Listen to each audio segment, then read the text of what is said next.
যে আমার হাঁটুর বয়স তাকে আমি হাঁটুর বয়স বলতে পারবো না, কিন্তু আমি তার বাপের বয়স, আমাকে গালি দিতে পারবে। যে আমার হাঁটুর বয়সী তাকে আমি হাঁটুর বয়সী বলতে পারবো না, কিন্তু আমি তার বাপের বয়সী, সে আমাকে গালি দিতে পারবে। উত্তেজিত হয়ে এমন কথা বলেন উপস্থাপক ও মিডিয়া ব্যক্তিত্ব আব্দুল নূর তুষার।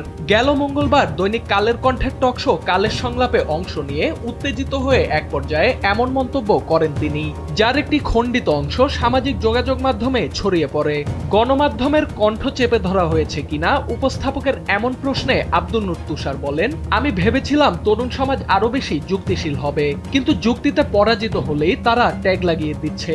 ঢাকা থেকে এমপি পদে নির্বাচনে অংশ নিচ্ছেন এমন একজন তরুণ রাজনীতিবিদকে ইঙ্গিত করে তিনি বলেন, কেউ অশ্লীল ভাষায় কথা বললে আমরা প্রতিবাদ করব না। যে আমার হাঁটুর বয়সী তাকে আমি হাঁটুর বয়সী বলতে পারবো না, কিন্তু আমি তার বাপের বয়সী, সে আমাকে গালি দিতে পারবে, যুক্তিতে পরাজিত হলে ট্যাগিং করতে পারবে। এ সময় উত্তেজিত হয়ে তিনি আরো বলেন, দেন ট্যাগ, ঝুলান আমাকে ফাঁসিতে।